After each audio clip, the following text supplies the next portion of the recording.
Hello, welcome to Beyond Ordinary Women Ministries. My name is Sharifa Stevens, and today we're talking with Crickett Keeth about prayer. Crickett Keeth is the Women's Ministry Director at First Evangelical Church in Memphis, Tennessee, where she writes and teaches the Women's Bible Studies. She's also an author of 3 books: The Gift of Rest, Sumatra with the 7 Churches, and her newly released study from Moody Press on Bended Knee. It's a book all about prayer, and that's what we're going to discuss today. So Crickett, could you talk a bit about what prayer is and what it's not? Okay. Well, thank you first for having me be part of this today. I'm excited to be with you and to talk about prayer because I think as women in leadership over ministries, prayer is the most important thing that we can do. It's where we need to begin. And so that's why I'm excited about talking about it. It's so important to our ministries that we are doing. And the thing I challenge my women to is, are you going to be a prayer warrior? Or are you going to be a prayer sayer? And there's a difference between just saying prayers and being a prayer warrior, honestly praying. Paul Miller talks about that in his book, A Praying Life. And so my prayer for the women in my church is that we would be prayer warriors and not just say prayer. But to help us do that, we really have to understand the purpose of prayer. Why do we pray? And I have seen that there's a lot of misconceptions about the purpose of prayer. There are different things I hear. Some people will say, well, I pray because I'm supposed to. It's a duty to fulfill. My women's director expects me to pray. I'm a Christian. My pastor expects me to pray. I've got to pray.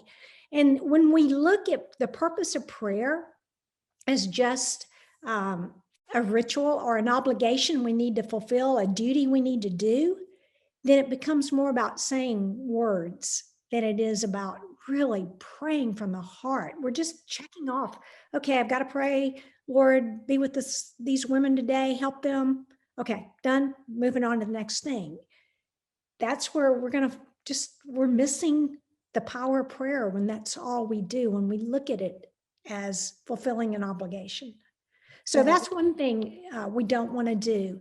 A second reason I hear that the purpose of prayer is not, but a lot of people will say, I pray because I need something. I pray because I want this to happen. And so I'm going to go to God and pray. And, there's nothing wrong with going to God and asking him for things. But if that's the only purpose, that you're praying, you're missing what it's really about. And right, with God as a genie or a vending machine, as opposed to the author and finisher of the universe.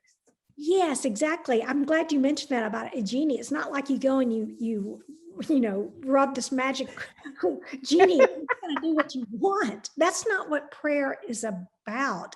Yes, we go, but that's not the purpose. So what is the purpose of prayer? And this is where I think this is what determines whether we're going to be a prayer warrior or a prayer sayer. And that is, the purpose of prayer is to really get to know more of God.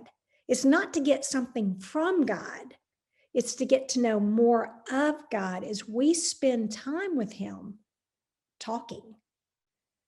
And that's where we begin to, share with him how we're feeling. Let's just say, Sharifa, I ask you to meet me at lunch at Panera's, and you're there, and I come running in, and I'm like, hey, Sharifa, sorry I'm late. I've just got a lot on my plate. And listen, hey, you didn't get back to me on this. I was asking you to do this, and you didn't handle this. Or, hey, you know what? I got another need. Do you think you could get this done by tomorrow? This is really important. And, oh, you know what? I am so sorry. I got another appointment. I got to go. It was great talking to you, Sharifa. How would you feel? I would feel like you really didn't care about anything that was going on with me, what I had to say, what I was feeling, and how I wanted to relate to what you said. Right. And I didn't ask any input from you. There was no two-way conversation. And so I was kind of looking at that time with you as just to say, hey, you didn't do this for me. I need you to do this for me. Oh, and I got to rush off to the next thing. There was no listening to you, hearing your input about something that I'm praying, Lord, I don't know what to do about this. So that's a lot of just the purpose of prayer, is just wanting to get to know more of God, getting to know him. And when you do, you see your prayers change, and you see your life change as you begin to trust him more in those situations that you don't understand. And so that would be, I think we really have to understand the purpose of prayer if we're going to be prayer warriors and not just saying prayers. Understand that we really are going to him in prayer because we want to get to know more of him and we need him. So that's what I would say about the purpose of prayer. I really appreciate that distinction that you make between prayer warriors and prayer sayers, and what you lift up about the conversation being the purpose of prayer. There's this relationship and listening as well as speaking that's involved in prayer.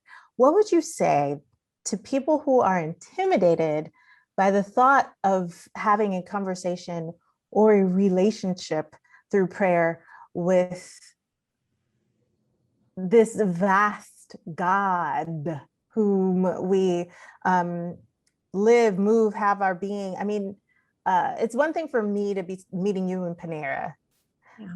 It's something completely vastly different to be in, to even be able to be in conversation with the God of the universe. Can you speak to the person who is finding themselves intimidated by that? Yeah.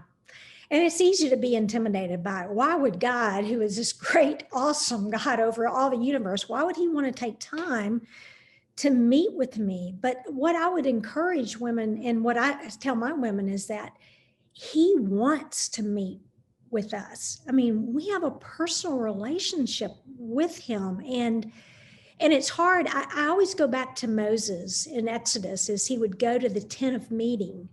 And I love the phrase where it says that he would meet with God as a friend face to face. So sometimes I will just picture sitting, and actually I can't see God when I'm trying to picture it, but I'm picturing just sitting there talking and pouring out my heart, but it just not getting intimidated by the fact of who he is, but being encouraged by the fact that he wants to get to know you. He wants to hear from you, and he's waiting for you. I mean, I believe that God delights when we come to him to meet with him, and not just come to him and dump out our grocery list, but to go and say, God, I love you.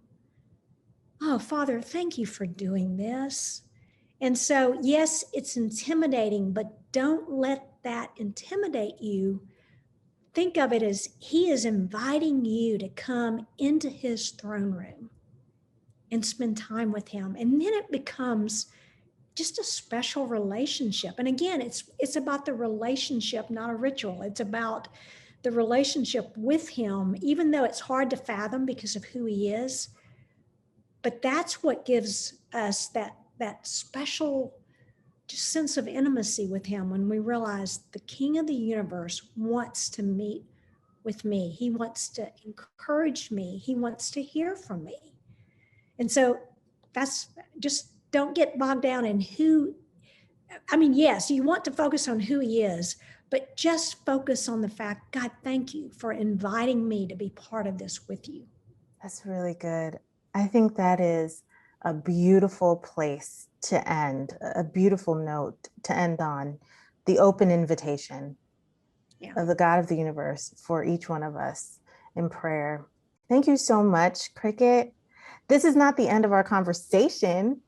This video is the first of 3 videos. And so I invite everyone to return and to listen to the whole series with us. I also want to say again, Crickett has written a book on this very theme called On Bended Knee, and it's available through Moody Press. Again, I'm Sharifa Stevens with Beyond Ordinary Women Ministries. God bless you. Come back soon.